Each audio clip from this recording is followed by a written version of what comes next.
Hey, listen to Wrestling Roundup on FreeFM, ArrowFM, and MP. As always, I'm Grady, and live on Skype we got Josh. Hey. Let's crack straight on into it.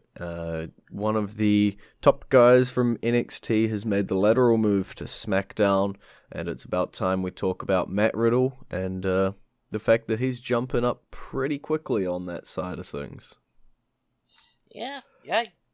Well, it may not have been clean, but he beat the current Intercontinental Champion. Yeah, Riddle sort of jumping straight up last week, and just proving, I'm here. And it seems as though his first feud will be for the title against AJ Styles. I don't know about that. See, AJ was still going after Daniel Bryan the entire time. So I think there'll be a rematch. I know it's a super level of teasing, but there was definitely a tease of a Matt Riddle Gulak joining back together with Daniel Bryan there as a bit of a trio. Now, I don't think they want to throw Matt Riddle into a trio so early. I feel like they're going to want him to flourish a little bit in singles first, but always there is a possibility. Survivor Series is down the line quite a bit, but potentially you can do a 3-on-3. Obviously, AJ Styles' typical partner is no longer there to do that with, though. We'll have to see. Catchpoint could definitely catch on. It's very possible. So unlikely, but possible. Yeah, maybe just a triple threat, or it's a hard one. It feels like we got a few guys who are in that upper mid card level, whether they've worked their way up there, been propelled there, or anything else. They're sitting in that upper mid card, just waiting to go at the moment. And someone who's trying to get themselves up there at the moment is Shorty G, who went from being not featured to at least getting a little bit of a storyline. A little bit of a storyline. Yeah, I'm kind of just sleeping on him. His moment to shine has passed because they just let him go. Let it go. When they should have been building, they just dropped it. Yeah, they had a perfect chance. And then, as you say, it's just been completely and utterly fumbled. And now they've got to do the rebuilding. And rebuilding it is way harder than continuing when it's hot. They let it cool down, and now they're trying to mold it. But yeah, so we'll see what happens. But I got a feeling that he may get dropped once again. I'm not entirely sure on that one though. The SmackDown Tag Team division got a little bit of a shake-up thanks to things outside of the WWE. It seemed as though we were going to be heading to a New Day versus Forgotten Sons kind of feud, but now we are to forget the Forgotten Sons and take a look at maybe Nakamura and Cesaro instead as the next potential SmackDown Tag Team champs. Yeah, we've definitely got to get somebody ready to take the titles off of the New Day. And it's not going to be the Forgotten Sons, that's for sure. They're going to be forgotten. Yeah, the most likely, New Day took on Lucha House Party last week, but I'm pretty sure that was just a bit match. It wasn't meant to be anything huge. I don't see the Lucha House Party taking the titles. To me, it really, Cesaro and Nakamura are the only ones that are even potentially lined up now that the Forgotten Sons have fallen away for a championship opportunity or even to have a chance at taking the titles. Yeah, I think that's the problem with the New Day getting the titles back again. It creates a situation where who can take it from them? We don't know. Maybe they trick us all and Miz and Morrison don't break up. Yeah, I think that probably doesn't go very well. Yeah, that train left the station. There's no pulling it back anymore. But yeah, this definitely seems like an area of weakness. Like, as much as I was just talking about how many upper mid card guys they got, you know, and they got some feuds up there with obviously Sheamus and Hardy going on. You got Otis with the briefcase still hanging around. Riddle coming up. Styles, Bryan, Braun's doing his thing with Bray. Their tag division is severely lacking. And I think this is the only tag feud they've got. Like, I don't think you can put any other combination of people together with the men, to clarify. Well, the women's don't really have much options either. No, they've basically got 3 teams. And one of them has one of the singles titles, so that kind of ties that in up as well. yeah, let's chat about that one. Yeah, so obviously Bayley and Banks, Bayley holding the SmackDown tag team SmackDown Women's title. Well, they both hold the tag team title. They seem to be simultaneously feuding with Bliss and Cross and the Iconics.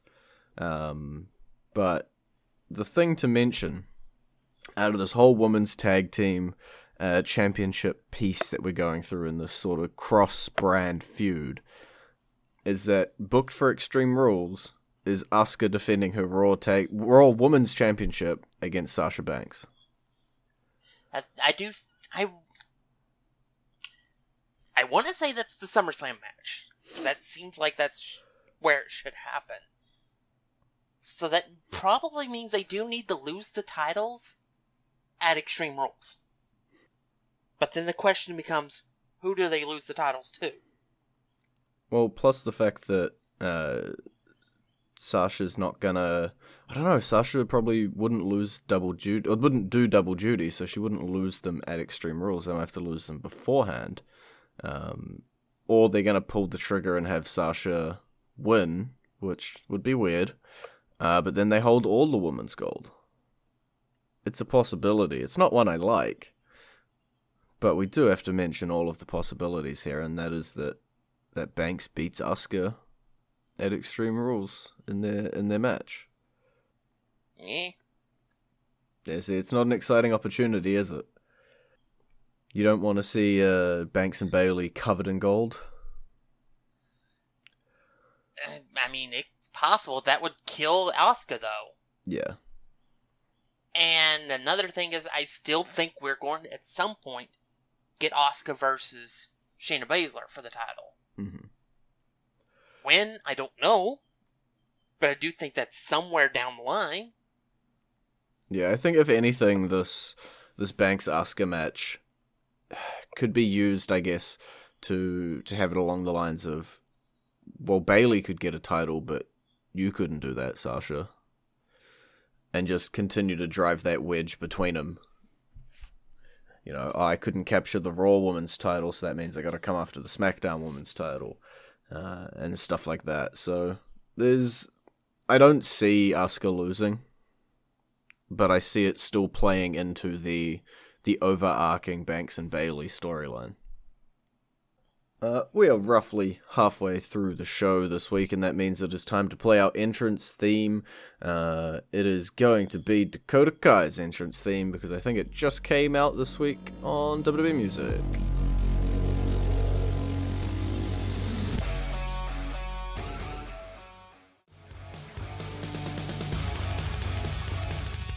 And you're back to Wrestling Roundup on FreeFM, ArrowFM, and NPR. I'm Grady, he's Josh, and we just talked about a women's match that was booked for Extreme Rules. Let's talk about the men's match, and that is that Drew McIntyre, he's not taking another shot at Bobby.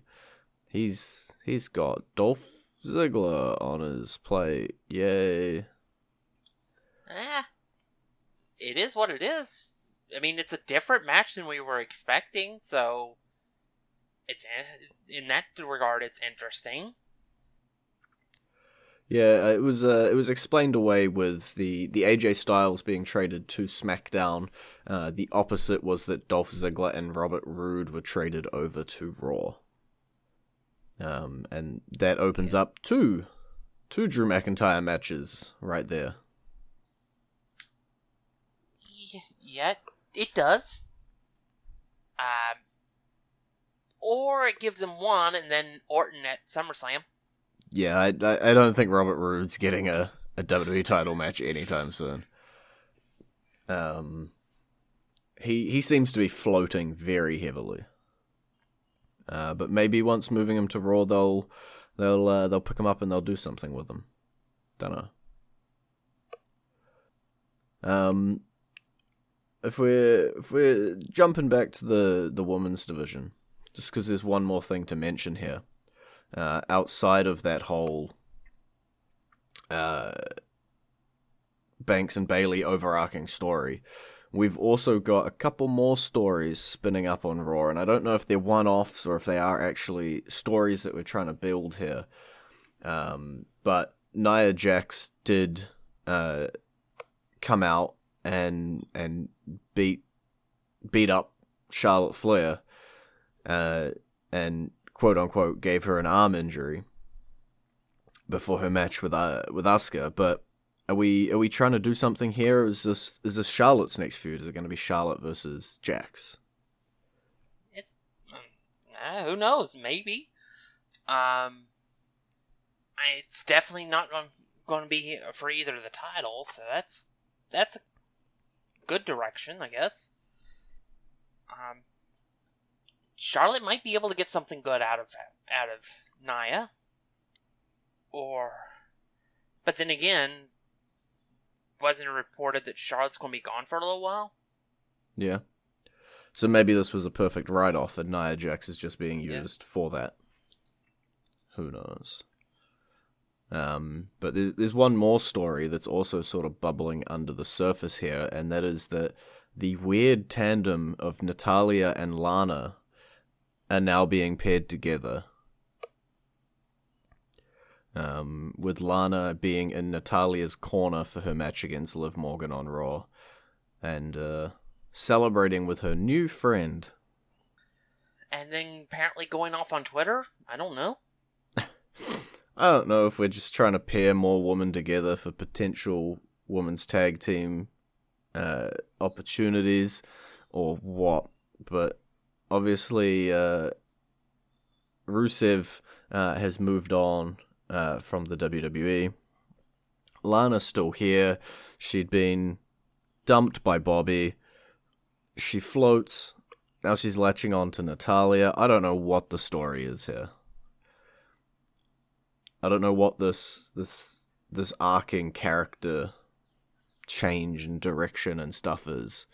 I can't quite figure it out, and I can't figure out what is next for Lana. Well, at least it's something. It's something that doesn't have to deal with drama anymore, at least for right now. Give it a week. Yeah, there'll be a Jerry Springer style. Let's see here. Moment of bliss. Yeah. There. That's one of the talk shows that can be on Raw. That is entirely fair. Well, one family that we know that is getting involved in a little bit of a scrap at the moment is Rey and Dominick Mysterio. They're getting involved heavily with Seth Rollins, and I think we can see where this one's headed.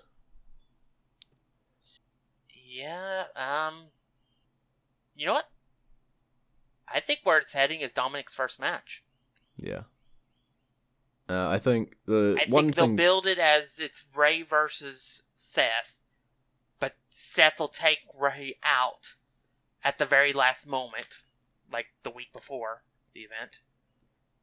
And Dominick will step in and have his first match with Seth. One thing to note in the headline here on WWE.com, they are referring to him as Dominick Mysterio. And they had a little bit of help as well from Aleister Black and Humberto Carrillo to neutralize the Disciples. So I don't know if we're gonna go more multi-man or whether we're gonna shrink it down, as you say, to Dominic Seth, or what in this case. But Aleister Black just can't get away from Rollins and his Disciples. Yeah, you'll probably help Dominic. I'm definitely open, happy with, and excited for Dominic's first match. It always seemed like it was going to happen, and then it sort of felt like it got a little delayed. And so, if now is the time, then now is the time. My favorite thing that popped into my head, and it's a really horrible idea, would be if at SummerSlam, for example, maybe Ray versus Seth at Extreme Rules, and then Dominic versus Seth at SummerSlam, Dominic turns on his father and becomes a disciple of Seth Rollins. That's so cliche, though. I know. That's why I said it's a horrible idea. Yeah. That's why I kind of like my idea of... Because there aren't many people that could protect Dominic in his first match more than probably Seth can. Yeah. Now that the Buckle Bomb is banned. Yeah. And it would make sense in storyline, because Dominic started this whole thing, and so for him to step in place of Ray in a last-minute match would make sense, and then you'd have Seth, who would have an obvious excuse as to why he would lose. So it makes all the sense in the world, which is probably why they won't do it.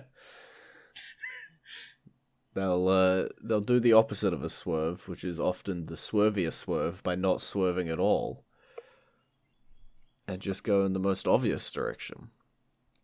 I just said swerve in a sentence way too many times. Yeah, you need to turn in your bro card for that one. That's fair.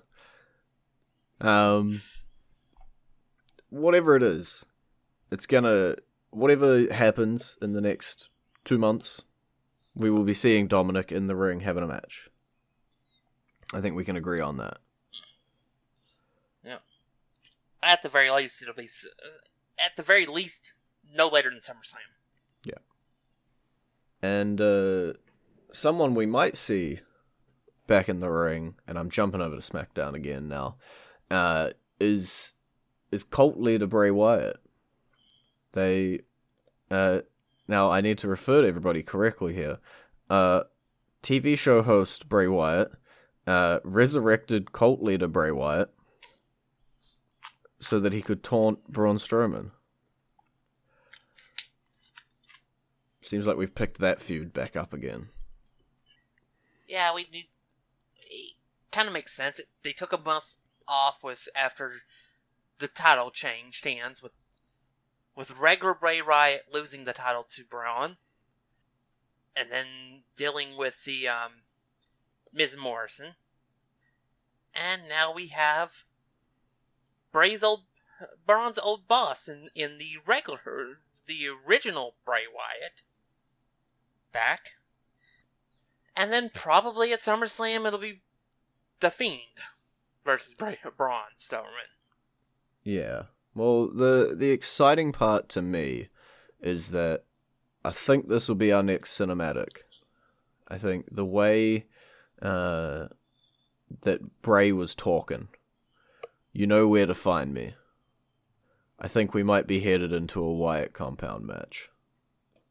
I think. Or a match at, or a segment at. Yeah, I suppose it's very possible. Yeah, it's definitely possible that we may see a Wyatt compound match. We may see a Firefly Funhouse match that takes them to the It's true. compound. But then again, what's left of the compound after Randy Orton was done with it? He just burnt down like one shack. It's only one Shaq. It's fine. How much time we got? We still got a little bit of time. Jumping back to Raw. It seems though Randy Orton and Ric Flair might be sticking around for a little bit longer in a bit of a tandem. Maybe not after the news that's recently broken, but intentions. Yeah, there's definitely something there. It's definitely a period where we have to figure out what we're going to be doing with Orton now, while we either wait for Edge to heal up or spin him off towards the WWE Championship and his potential 16th title reign. The first stop on that seemed to be the Big Show, but they opted to not clash on Raw. So that might just be a stopgap. So yeah, I still want to see. I want to see one match. I want to see Christian for one more match. Mm-hmm. I think that would be an amazing moment. Yeah, I think it'll be interesting to see if that is the direction they go with Christian, because I don't know if he's interested in doing one more match. I don't know if he's able to do one more match. It comes down to a bunch of factors that we'll have to wait and see in the lead up for the next, I think, 3 weeks before Extreme Rules or potentially SummerSlam. We don't know how long stuff will take. But Edge and Orton's definitely not over. They made that clear with Edge cutting his little promo. But something that is potentially over now, the Viking Raiders and the Street Profits. They had their title match, or they had their match. Street Profits won. Now we need to have them form a stable of sports and fun, and just keep doing crazy stuff. And then you can have whoever you want to face the Street Profits for the titles. But just keep them doing stuff. It's possible, but I think the more immediate piece is that Andrade and Angel Garza did ambush the Street Profits after their match. That's probably the next wrestling feud. Don't know what the future entails for the Viking Raiders and whether they will continue to be sports stars. Yeah, I don't care. I loved everything that they gave us over the last couple months between these two tag teams. I want to see it going on. You could still have the Street Profits do stuff with Angel Garza and Andrade. As long as we got like some sort of video segment with these two tag teams, I will be happy. Okay. Talking about being happy, one last thing to mention before we run out of time. Akira Tozawa is the new 24/7 champion thanks to his ninjas. Bobby Lashley coming out and beating up R-Truth. Some sort of feud there, it seems. MVP and Bobby Lashley versus R-Truth. But it did mean that Tozawa could capitalize and run off with the big green belt. You know what? I'm cool with this.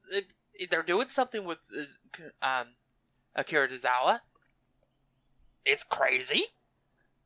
It works perfectly for a comedy belt like the 24/7 championship. Let's run with it. See where it takes us. Yeah, it's what seemed like a small bit joke in the Viking Profits match. Match, air quotes. It seems like it's going to be spun off into his, at least for now, permanent character. And yeah, who's going to want to go through Tozawa's ninjas to get to Tozawa for the title? He's going to be impossible to ambush. Always going to have ninjas standing around. And he's got more ninjas than Santos has of luchador kidnappers. That's true. I feel like because they remain covered up, Tozawa has a potentially infinite number of ninjas. You never know how many ninjas are going to come out. It could be 10, could be 50, could be 2. Who knows? Alright, well, that is all we have time for this week. It's been great talking to you. Bye-bye. You can visit our Facebook page, facebook.com/wrestling radio, Twitter page, twitter.com/wrestling radio, and we'll see you next week.